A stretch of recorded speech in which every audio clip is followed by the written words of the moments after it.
final week of October, which means we have the World Series, college football, the NFL, NHL action, the NBA, UFC, soccer, and let's not forget about that college basketball right around the corner.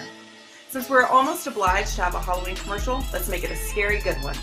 Until midnight on October 31st, no costume is required to get a 31% discount on one all-access package of your choice at both Wager Talk and Sports Memo using coupon code BOO31 at checkout. This coupon will save you over $12 on a one-day all-access that includes any 5% plays. And it'll also save you over $18 off a 3-day all-access. Or why not go big and save over $90 off a 30-day all-access? Or perhaps take over business for the next year by saving over $600 with a 12-month all-access package, coming out to just $3.77 per day for the next 365 days. Coupon code BOO31 expires at midnight on Halloween. But remember to use it wisely, as this coupon can only be used once at Wager Talk and once at Sports Memo. From my friend and I, happy Halloween.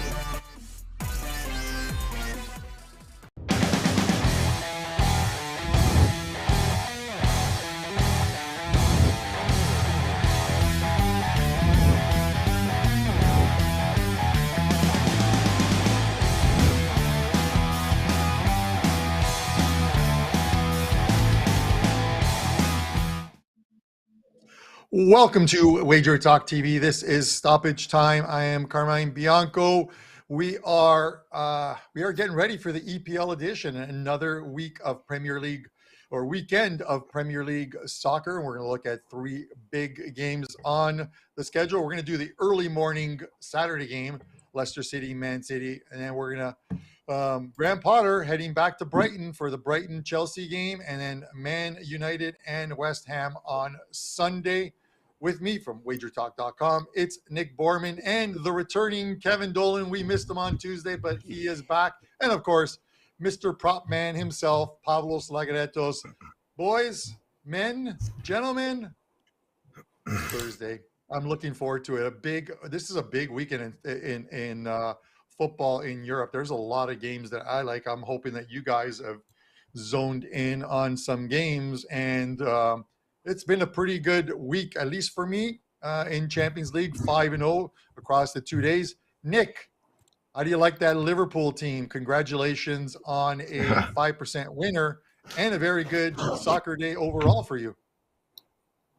Yeah, I was bitching to you guys in our text thread in that first half because Ajax looked like they were going to kick the teeth in, and all of a sudden, everything righted itself, and Liverpool took over and won that game pretty easily by the end. So that was a nice 5% winner. 4-0 day yesterday, was 1-1 on Tuesday. So 5-1, not quite as good as the 5-0 you've had, Carm, but still been a very, very good Champions League season thus far. Unfortunately, today is Europa, and I suck at Europa. Just a forewarner for all the viewers out there. I do have 2 plays up, but I don't love them. Pavlos, if you're going to look at Europa plays, go to Pavlos. For some reason, that guy seems to understand what the hell's going on with these mid-level teams that I just don't get at all. So go buy Pavlos' plays, not mine. You're welcome, Pavlos. Thank you, Nick. In the ebbs and flows of this sport, in any sport, when you're wagering on them, 5-0, 5-1, we'll take those any day of the week. And very good job on you using the reverse mush of. Yeah, I hate Europa League, and then Nick goes like 7-0, and then we have to like mute him in our chat. Kev, before I go to Pavlos, how you doing? Yeah, all good. I completely agree with what Nick said about Europa League. I have no place up tonight for that very reason. I'm steering clear of that competition. At least till we, maybe get to the knockout round. But I took Tuesday, Wednesday off, but I had a really good weekend in soccer and college football combined. Gave a little bit of that back on the Miami Turkeys over in the NFL on Sunday, unfortunately. But really happy with how things are going right now overall. And as you said, looking forward to a big week in soccer this weekend as well. Yeah, let me tell you, and I know this is a European football show, but the American football last weekend was rough on a lot of people. In the NFL, a few surprises. The survivor pools at Circa took a huge hit. They started that survivor pool, which has like $1,000 entry and 6,133 people. And we're 7 weeks into the NFL season. I think there's less than 200 left. I think there's only 125 people left in the survivor pool. That tells you how bad. Over 6,000 people eliminated in the survivor pool. It's just been a bloodbath for some of the big teams or the popular ones going down, and not only just not covering, but not winning the games outright. Pavlos, I know you're not a survivor guy, but you are a guy who's usually on a yacht somewhere, or at least once or twice a year. How's your soccer going? Well, fun fact, I did register just for fun for the first Survivor, the series where they send you to an island back in 2004 as a joke, and I almost got picked. So, but anyway, soccer has been really kind. I won a 5% with Sevilla on Tuesday. Yesterday, I just had a couple of plays, both losses, but I had both teams to score and over 2.5 goals in Liverpool versus Ajax. Ajax just dragged me down, but I love these Europa and Europa Conference League plays, guys. 9-4 in the last 3 weeks. I have 4% best bet on the sides, 4% best bet on the totals, and a 5-pack. So get over at my page. I have also free play loaded for tonight's matches, and I'm super excited. I want you guys to make some money, and as we head into a heavy betting weekend, and then of course in less than a week we have match day 6 in the Champions League, where there's all kinds of interesting matches going on. Very good, Pavlos. And I've got 3 plays up in Europa League, a couple plays up in NHL for tonight. And they have Wager Talk has that promo going, guys. Boo 31, BOO 31, where you get 31% off any all access package, everything from 1 day up to 1 year. So take advantage of that if you can. I believe you can use that code once over at both sites, at Sports Memo, so you can take advantage of Pavlos and his Europa League winners as well. With that said, guys, let's get right to it. Let's have a look at the first game. This one is the dreaded early morning Premier League fixture that we always talk about having some weird results. It's Leicester City and Man City. The odds on this one, Leicester City plus 880. The draws plus 511. Man City minus 357 in this one. Nick, I'm going to go to you, but I'm going to quickly give my lean on each game that we cover.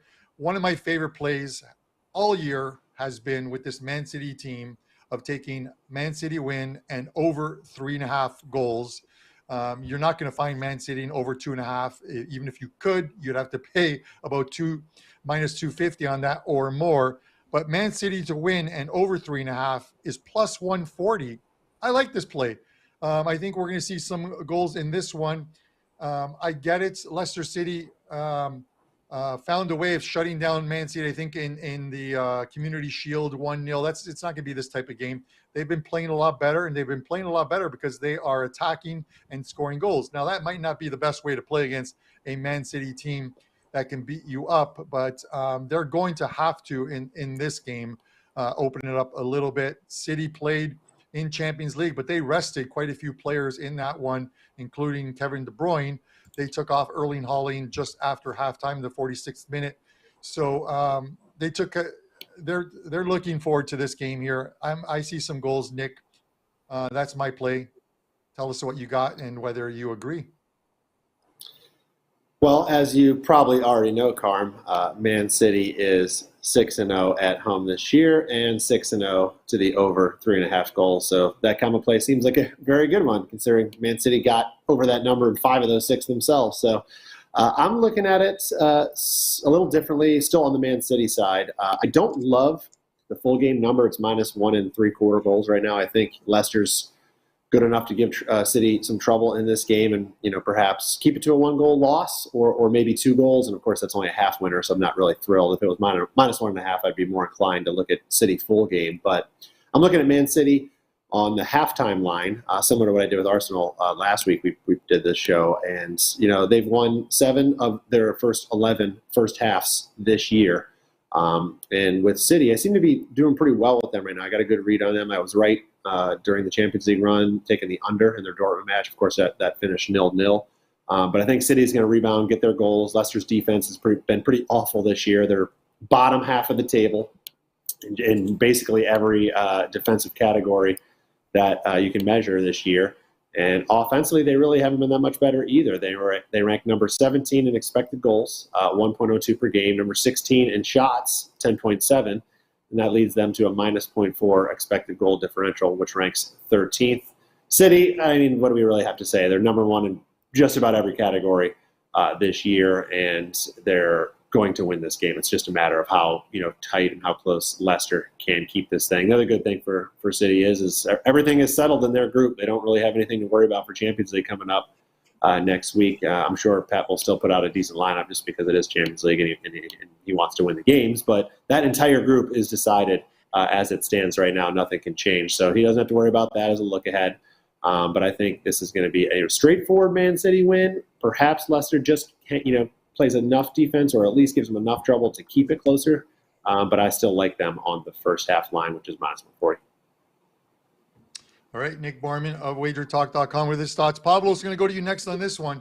Nick talked about them being perfect at home with 6 wins and going over that total each and every time. Maybe not so much on the road. At Liverpool, 1-0 loss.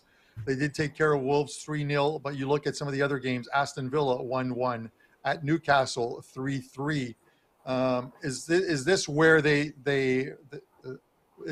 they put their foot down and start with some great road form? Well, there's a lot of things to say about this match, and I'm going to try to keep it short and simple. Now, Manchester City, don't look now, but they won just 33% of their away matches so far in the season. Just 3 wins in 9 away matches across all competitions, and wins came against Wolves, Sevilla, and West Ham. Now, Leicester, they've did something miraculous to shape up that defense. So far, they were really, really bad up until very recently, but clean sheet against Wolves, who, yes, they can't score goals, clean sheet against Leeds, clean sheet against Crystal Palace, clean sheet against Nottingham. Yes, teams from the lower half of the league table, of the bottom half, but still something is working in that defense. Now, when you look historically in matches between the two sides in this venue, 10 of the last 11 went under 3.5 goals, and Manchester City on the road, they've been really quiet lately. 8 of the last 4 had under 3.5 goals, and we saw reports that both Haaland and Joao Cancelo were substituted due to illness or something like that. I was reading what Pep said, and I'm not sure about the status of both players. I don't see anything on Cancelo. He's probably going to be back there in the lineup, but Haaland is still considered as questionable. I don't really know what's going to happen, but still, I think I didn't really like, to be honest, Manchester City in the last 2 matches against Dortmund. We discussed it. We discussed that match on Tuesday's show. We said that Pep is not really going to go with the draw, but he went for the draw. I don't really love what I saw from Manchester City in that second half. I didn't really like them in the second half against Brighton. All things considered, I think there is a very good chance we'll see under 3.5 goals. I'm slightly leaning towards the under 3.5 goals at minus 125 here. All right, Pavlos disagrees with me. That's fine, Pavlos. It's just a little bit. What would this show be if we had 4 guys all agreeing on the same thing? Kev, you're going to get the last word on this one. As a big Brendan Rodgers fan that you are, I think his job is now secure as they've got some W's in the proper column. Now, when you look at this, as Pavlos mentioned, he's found a way to keep the reins on City when they visit King Power Stadium. Here's another option for you. If you think that, and we talk about these early games, Kev, that they somehow have the weirdest of results, is what about both teams to score and over 2.5 goals at even money? Yeah, that's possible, but obviously the craziest result in this one will be 0-0 because we just wouldn't expect that. And as you said, look, these fixtures, we remember a couple of seasons ago, West Brom was a 5-2 over Chelsea. Forest beating Liverpool last week. The Leicester Crystal Palace. I expected goals in that one. That was 0-0. So these early kickoffs always kind of throw up, results you just wouldn't expect normally. So I agree with Pavlos on this one. I lean towards the under as well. We've seen these two teams obviously combined for some absolutely, eye-watering final scores over recent seasons. 6-3 last year, 5-2 the season before as well. With everything we know about Leicester's season-long defensive numbers this year, you would assume that's going to be the case here again. But we all know how good this Manchester City team have been defensively this season. Number 2 in overall defensive scoring, number 2 in goals allowed from open play. They're number 1 in defensive XG as well, and so on. As Nick said, they're pretty much number 1 across the board in terms of stats. But, as you guys said, Leicester have also turned the corner. No team has allowed fewer goals than Leicester have over the month of October so far. They're allowing just 0.4 goals per game to opponents this month on average. Their defensive XG rating has jumped from a season-long 15th all the way up now to 5th in the league. They've kept 3 straight clean sheets at home now as well. And they face a team in Manchester City. Look, we all know they're arguably probably the strongest team on the planet right now. But Pavlos mentioned it. They've only won 2 of their last 8 away games overall. Going back to last season, they come off 3 scoring blanks over the last 3 road starts as well for the first time since Pep took over back in the 2016-2017 season. So I'm going to, as I said, agree with Pavlos. I'm going to take a piece of the under 3.5 goals in this one on Saturday. Possibly a little bit of pizza money on that 0-0, because it would be kind of the craziest scoreline you would expect from these two teams. But I do believe we see a lower scoring game than probably what many people expect in this one. All right, Kevin Dolan at wagertalk.com. And when we talk about these early 7:30, this is obviously 7:30 a.m. Eastern time, but it is the early fixture in England. But all you have to do is look at last Saturday's game. You had Liverpool coming off a win over Man City, and what do? They lose 1-0 to Nottingham Forest. So sometimes we see some really weird results in the first match of the weekend. All right, guys, let's hit a second game on the card. This is Brighton and Chelsea. The odds on this one, Brighton plus 190 at home. The draw is plus 230, and Chelsea is plus 151 in this game. Kev, I'm going to go right back to you on this one. Normally, when I'm thinking about Brighton, I'm thinking about a team that plays extremely well defensively, low score lines for this team. But I just have a feeling the fact that Chelsea's coming to town with obviously their former manager, Graham Potter, that we might see some goals in this one. Brighton has played well at home this season, and they're trying to find their style under Roberto De Zerbi. I just think we're going to see some goals here, and the over 2.5 is plus money. I'm willing to take a shot on the over here, and maybe we see some goals in this one. So I'm looking at over 2.5 plus money as my play on this one. Give me your thoughts, Kev. You could be right, Carmine. I like the side a little bit more in terms of a prop bet, because look, I'm expecting an extremely close game here on Saturday between these two. Potter's only been out the door at Brighton just over a month, so I'm sure the fans down the sunny south coast will give him a warm reception on this one. And we can point to the other side. De Zerbi has yet to win a game since taking charge of Brighton, but that would be a disservice when you put it like that. You literally couldn't have asked for a more punishing schedule, than the one he inherited over his first few weeks in charge of the club. Tottenham, Liverpool, Manchester City, now Chelsea. I mean, in fairness, he's run an absolute gauntlet over that time frame in charge of Brighton, but they've been competitive in the majority of those games. So he's doing a really good job there. And I think it'll be the same story here. Despite Brighton's winless record since De Zerbi took charge, they still rank 6th in the league on overall expected points over that time frame. 2 places ahead of Chelsea, it must be said. So this is definitely no gimme game by any stretch here this weekend. An outright draw wouldn't surprise me in the slightest here either. I definitely believe Brighton have the capability to get something from this game. But, looking at the table overall with a win here on Saturday, despite their game in midweek against Salzburg, Chelsea have the opportunity to go third here in the table on Saturday, leapfrog Tottenham in the process, London rivals. So that's going to be a major priority for this club now. Major priority for Potter, obviously, too, especially after wrapping up qualification to the knockout round in the Champions League in midweek as well. So I just believe Chelsea will have just about enough to get over the line in this one. You know, and what as I said, I expect to be an extremely competitive game here on Saturday. So I'm going to take the big price on the Chelsea winning margin prop on this one. That's Chelsea to win the game by exactly 1 goal. That's going off at a Mammoth plus 350 this weekend. I really like that price. I don't see Chelsea winning this game by margin if they do win the game at all. You know, Brighton are still an extremely difficult team to beat, especially at home. They're playing really well under De Zerbi, as we said. So, you know, if Chelsea do win here, it'll likely come by the slimmest of margins. So, yeah, Chelsea for me by exactly 1 goal. That's the winning margin prop here on Saturday, plus 350. I really like that price. All right, Kev, and I actually like that result as well too, because it would fit into what could very well happen in this game, and because I see this as a 2-1 scoreline. Chelsea 2-1 exact score is plus 1,000 or 10-1 on your money. The Brighton 2-1 scoreline is plus 1,100 or 11-1 on your money. Pavlos, I always go to you after I throw out an exact score. Can we see a 2-1 scoreline here for Chelsea?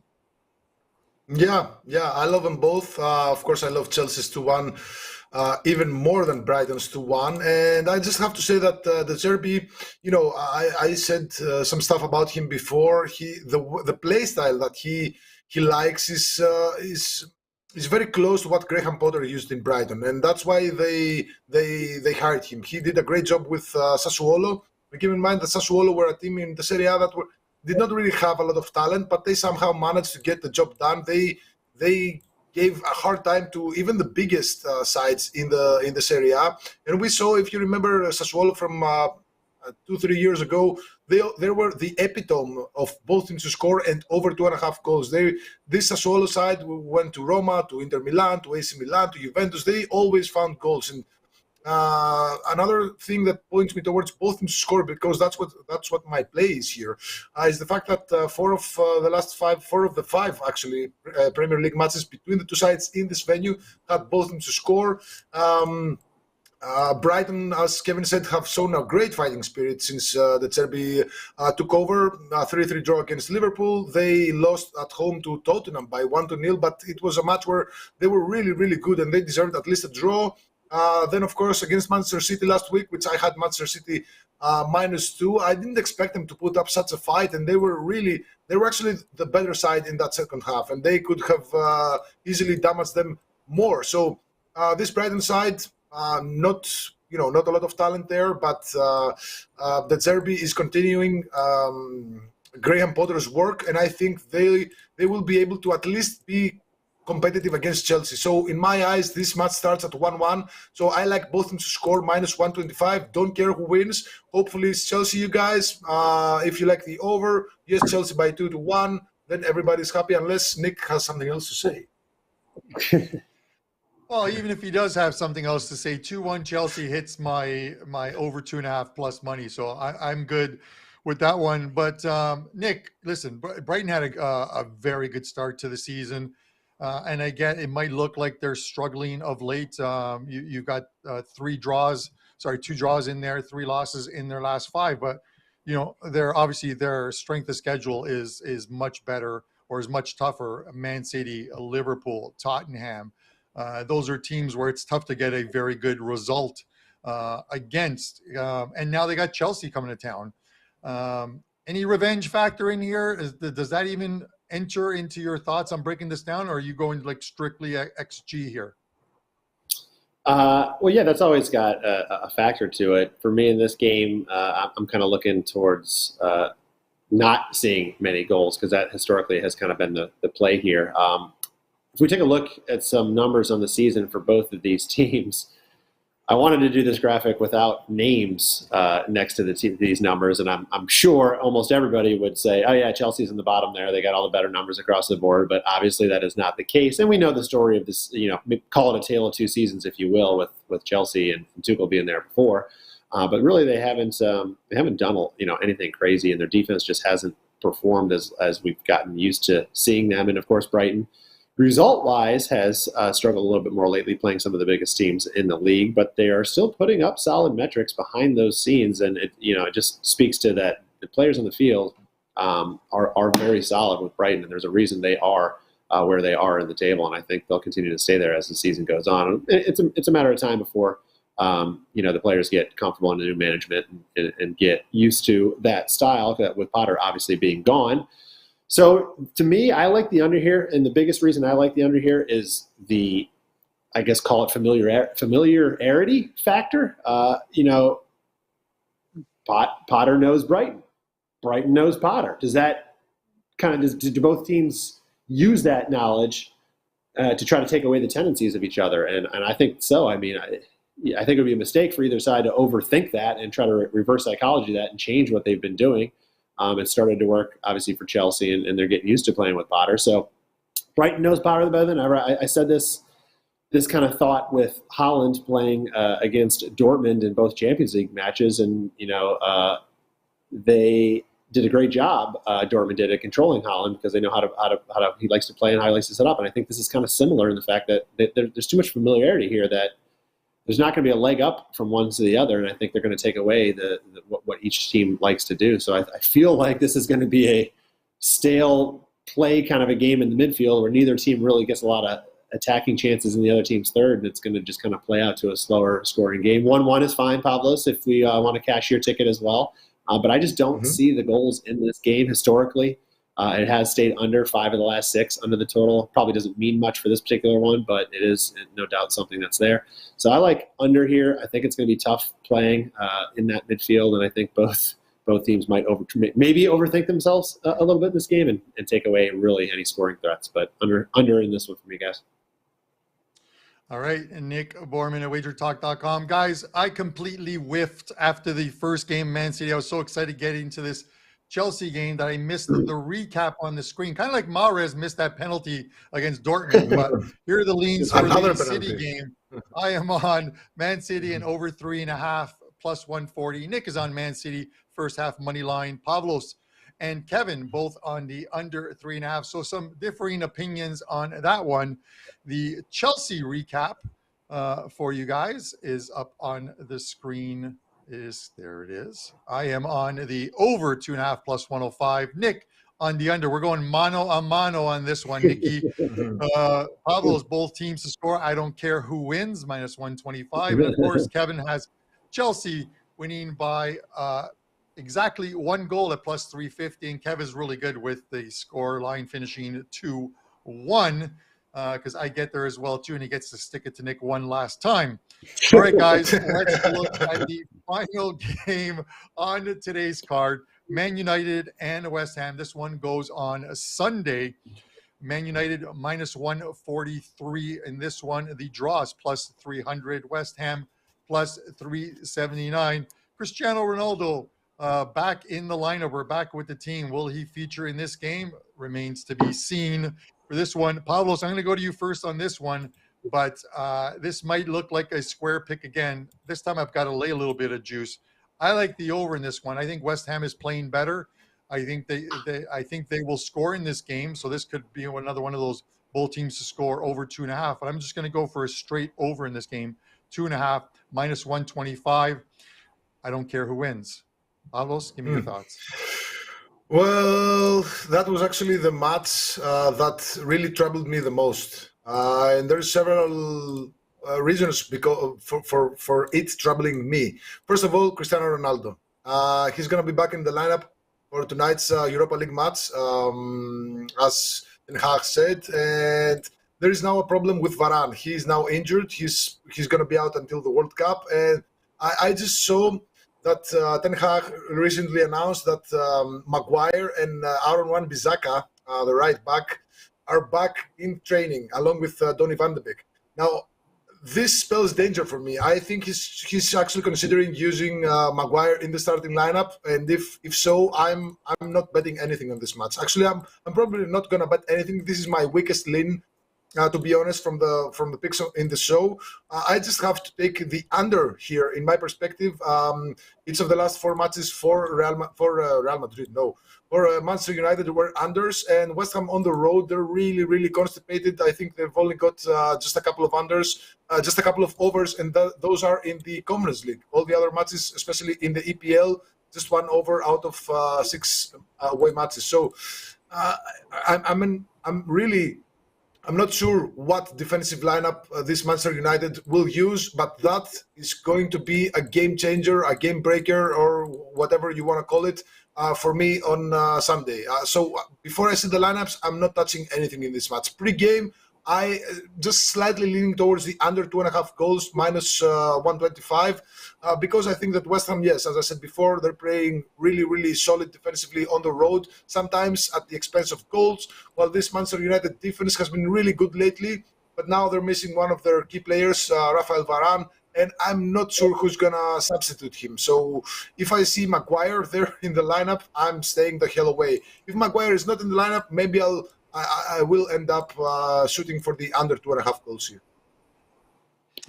All right, Pavlos. Nick, listen, man, on this show, of all the years of doing stoppage time for Wager Talk TV, I've used a lot of different phrases to describe teams, some of them good, some of them bad. I've never used the word constipated like Pavlos just did. So with that said, Nick, give me your thoughts on this one.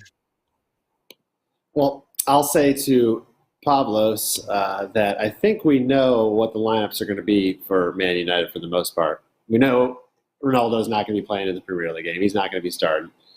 We know that Maguire is not going to feature either. It just hasn't been the case, and there's no reason to change it. They're actually getting good results, and I just don't, unless something, injury happens, I don't see any of that changing. So I'm more confident than he is in who these lineups are going to be, or what these lineups are going to be come game time.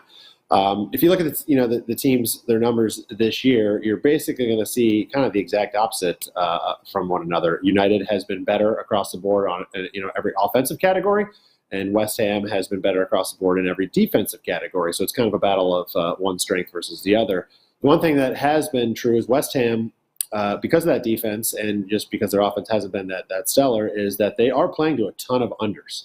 2-10 is their over-under record against whatever their particular line was in those matches. So that tells me a lot of just how they're going to be playing. The history between these sides has trended towards the under. You got 6 of the last 8 staying under the total, including 5 straight in Manchester. And I think, this one is going to be – I agree with Pavlos. This was probably the toughest one for me to as well try to figure out heading in here. But I like the under. I don't see a lot of opportunities for either team here. I would have to give the edge to United as far as the side goes. I mean, their form is very good. Their confidence seems to be very, very high right now. They're playing the best soccer of the season. You cannot ignore their results at home. Been very, very good, and they've had a brutal schedule. Tottenham, Arsenal, Liverpool, they already beat there.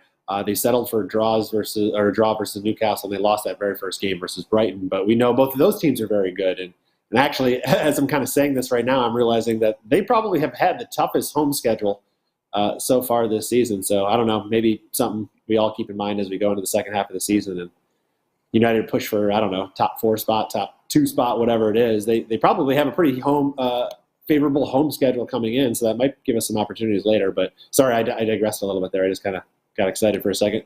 But I like the under here. I think West Ham will play United pretty tough in this match. United has shown their defense is very, very good at home. They've only allowed 2 goals in those last 4 matches, which includes Tottenham, Newcastle, Arsenal, and Liverpool. So that tells me a lot as well. So I don't think there's going to be a lot. Right now, you can get 2.5 at a small plus price, or you could get 2 3/4 at about minus 125, maybe minus 130, which gives you a little extra cushion if it lands on 3. But I like the plus price on under 2.5 here. All right, best of luck, Nick. And I like the idea of schedule forecasting. I think it's important to look at a team's upcoming schedule, and you can sort of get a feel for whether it is a good one that they can get on a run, because you always want to get on a team before they hit that big run and you get priced out of plays. Kev, final word on this one, United, West Ham.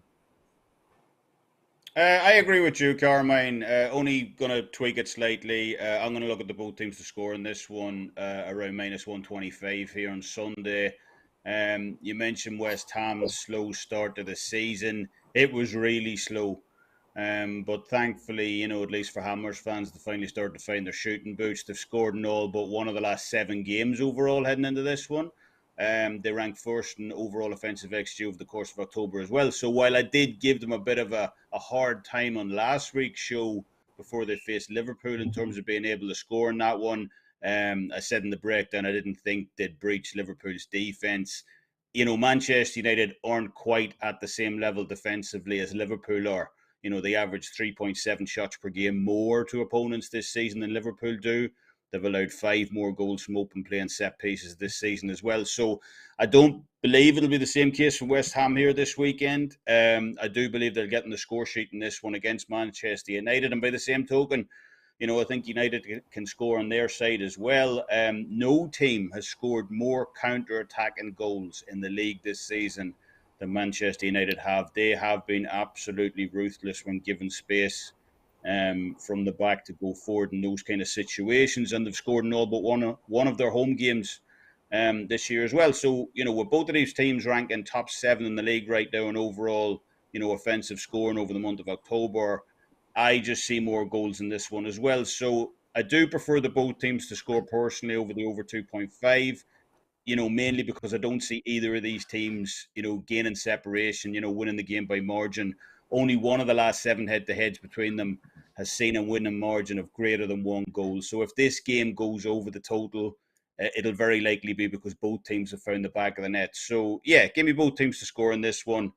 For me, between West Ham and Manchester United this weekend, minus 125.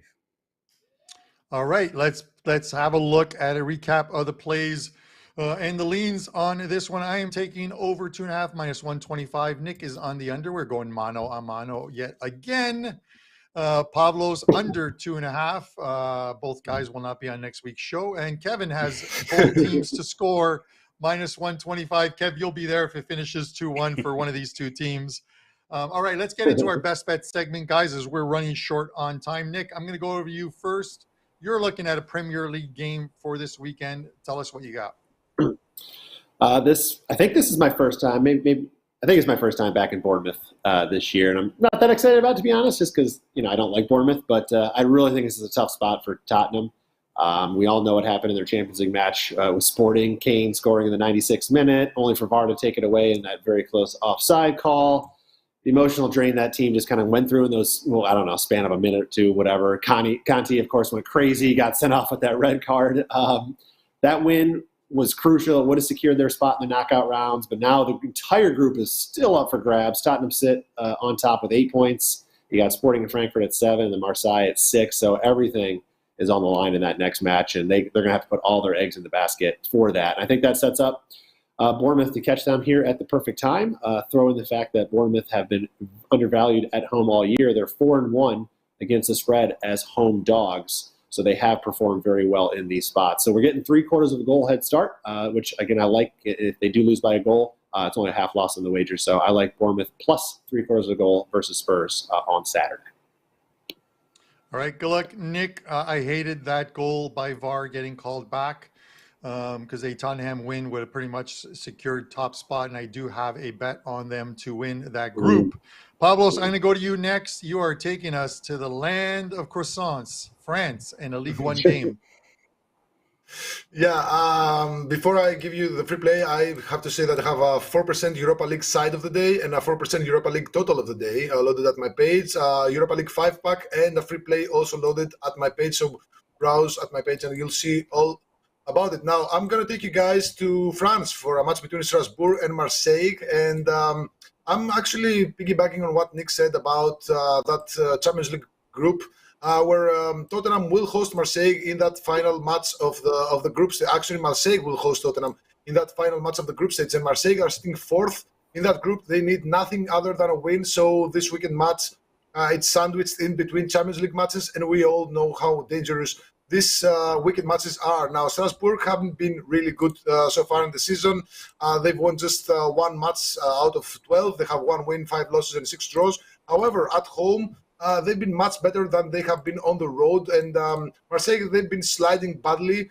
They've lost 4 of the last 5 across all competitions. They have 3 consecutive losses in the League One, a testament of how they're viewing the Champions League as their number 1 priority right now. And with the final match of the group stage coming up in a few days, I would expect them to be at least distracted in this match. So I'm leaning towards Strasbourg on the pick'em line. This has a lot of a lot of draw. This match has a lot of draw here, but I just don't see Marseille winning. So Strasbourg on the pick'em line at plus 110 for me here.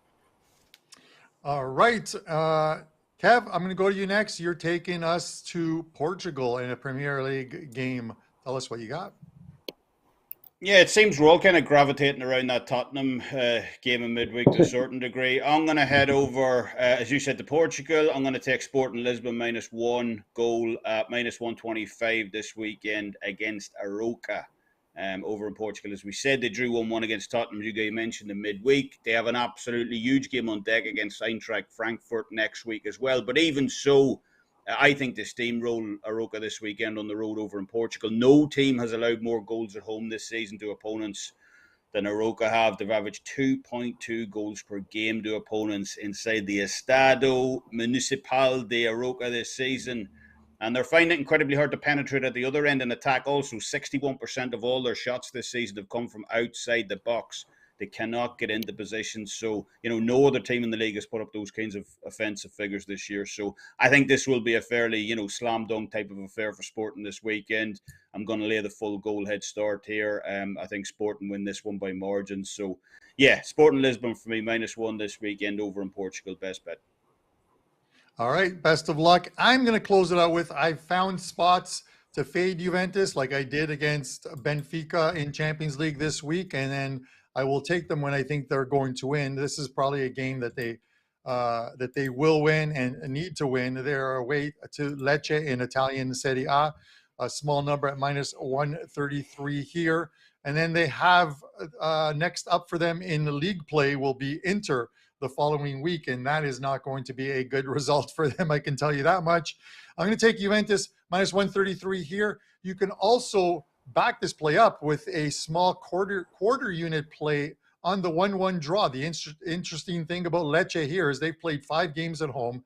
The last 4 have all finished 1-1, and their only one was a 2-1 loss to open the season against Inter Milan, where Inter scored late in that game, the 90th minute onwards, to make it 2-1, or that would have been 5 straight games at home to open the season at 1-1.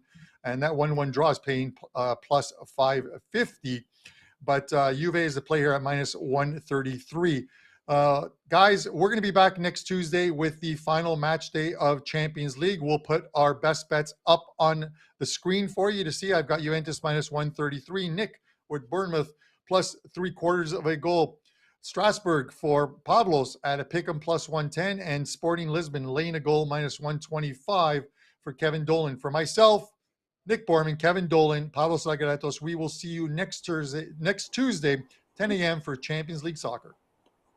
Boo! Yes, it's the final week of October, which means we have the World Series, college football, the NFL, NHL action, the NBA, UFC, soccer, and let's not forget about that college basketball right around the corner. Since we're almost obliged to have a Halloween commercial, let's make it a scary good one. Until midnight on October 31st, no costume is required to get a 31% discount on one all-access package of your choice at both Wager Talk and Sports Memo using coupon code BOO31 at checkout. This coupon will save you over $12 on a one-day all-access that includes any 5% plays. And it'll also save you over $18 off a 3-day all-access. Or why not go big and save over $90 off a 30-day all-access?